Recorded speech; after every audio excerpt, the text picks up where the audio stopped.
Welcome to the final part of the Tangle Whisper miniseries. Since we're at the end, I do want to take the time to compliment on the miniseries' primary covers. While they are connecting covers, it's arranged in a way that half of them are always upside down. It's cool in a twisted sort of way. Anyway, before we head into the finale, let's briefly recap what happened last time. And of course, there will be spoilers. Issue 3's main focus was learning more about Whisper's former team, the Diamond Cutters, and how Mimic arranged things with Dr. Eggman so 3 of them ended up dead. It wasn't pretty. Learning about Whisper's past only made Tangle want to help her more. The two began planning to take down Mimic, who returned the next morning to look for any signs of bodies, only to find a message saying, "This'll end where it all began." Let's get to it.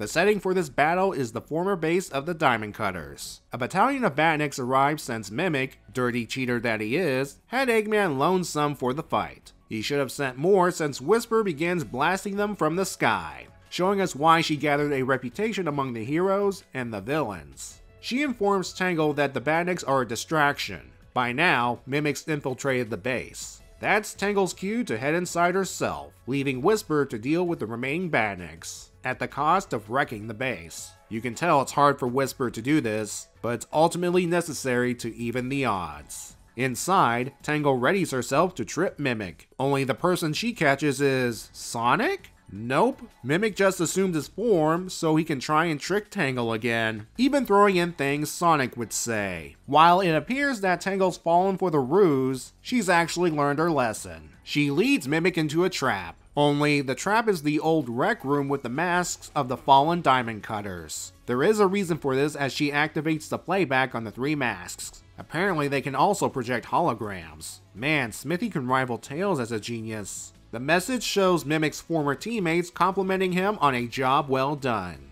If the idea was to guilt trip him, well, sorry to say, he's one of those mercenaries. The ones that are in it for the reward, not the cause, and won't hesitate to backstab his team in order to survive, as we saw last issue. Before Tangle strikes, Mimic changes into Jewel. You coward, changing into Tangle's childhood friend to throw her off. Well, 2 can play dirty as Tangle cheap shots Mimic with her tail. She does hold her own for a little while, but in the end, she's dealing with a trained killer with shapeshifting powers. Luckily, Whisper's done shooting Batniks and decides to play a game of Whack-A-Mimic. Unlucky for her, Mimic again plays dirty and says just the right words to get Cube, his original Whisper member, to leave the fight. That's okay, Whisper can still use the actual Wispin as a club. Ouch! Unfortunately, Mimic's happy to return the favor. Thankfully, Tangle's recovered enough to ensnare Mimic and slam him to the ground.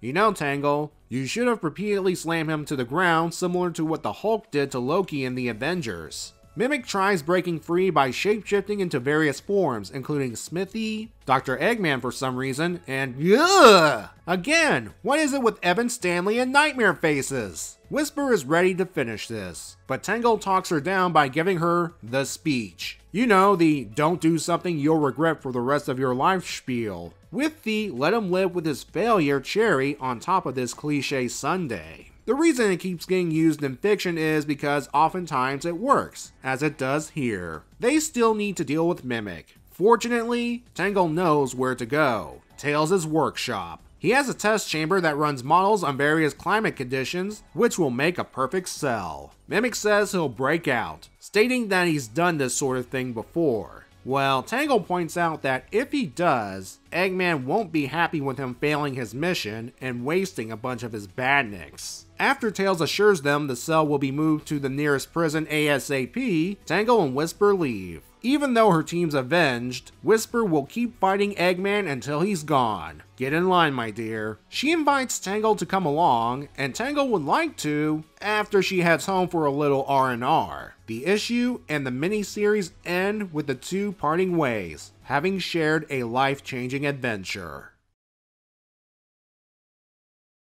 Let's start with the setting for this final battle, the former base of the Diamond Cutters. Interesting that they chose a series of platforms out at sea to operate out of. And of course, it's another nod to the Metal Gear Solid games. In this case, Mother Base from Metal Gear Solid 5, where the Diamond Dogs were based. The staff must have loved the series to keep placing references in the comics. The base itself looks dilapidated. Did it become this way after the team fell apart and Whisper abandoned it? Or had it always been like this? Either way, by the end of this issue, it's in worse shape thanks to Whisper sacrificing parts of it to stop the Batnik forces. As I said, it pains her to do this, especially since we later learn she turned it into a memorial for her fallen teammates. Sometimes though, you need to let go of the past in order to truly move on. The final fight serves as a nice contrast to the one in issue 2. There, Mimic used the spacious Eggman warehouse to his advantage, separating the two with his shapeshifting powers and leading them into traps, and was very close to killing them by blowing up the place, if not for Tangle's last minute idea. At that point, only Whisper knew what they were dealing with. For this fight, the two utilized a confined space to take down Mimic. Yeah, the Batnik forces, but they were just a minor distraction. Together, Tangle and Whisper took down this monster. If he took one out, the other was ready to tag in. Basically what the fights amount to is, the one leaving an invitation for a fight will generally be the one to win. Mimic's final fate for the moment is imprisonment. Some might be disappointed that he didn't die or get a dose of the metal virus in the end. After what he did to the Diamond Cutters, you'd expect him to get a harsher punishment. In a way, I'm kinda glad about this outcome. We need more villains besides Dr. Eggman and Dr. Starline. And having one that can assume different forms opens up a number of story possibilities down the line, if utilized properly. For now, I'm content with him getting a number of injuries thanks to our heroes.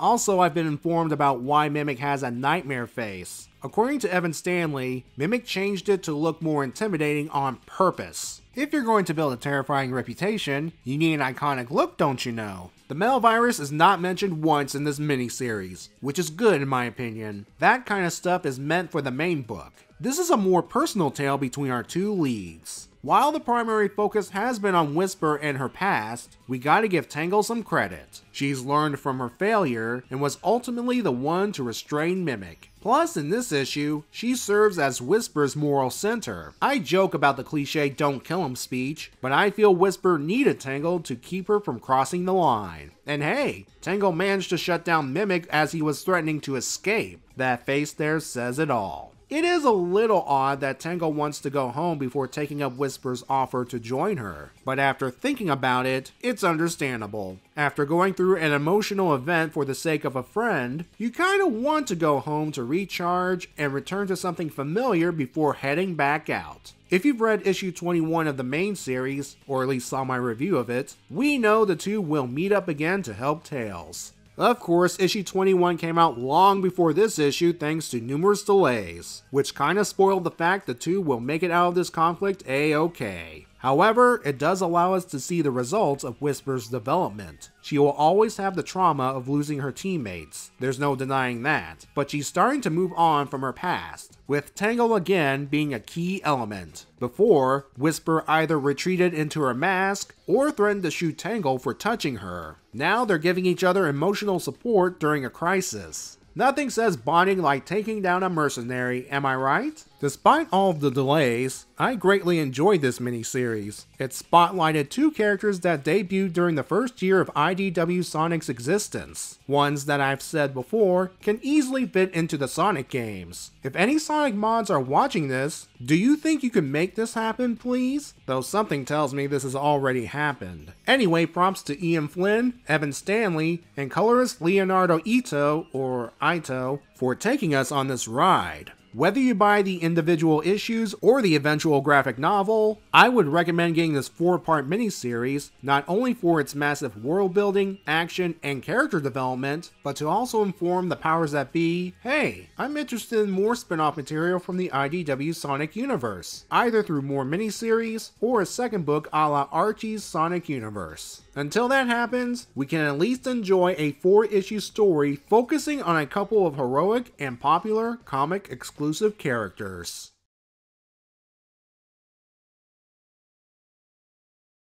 Bye, Whisper. We'll see each other again when we have to fight robot zombies in a major city.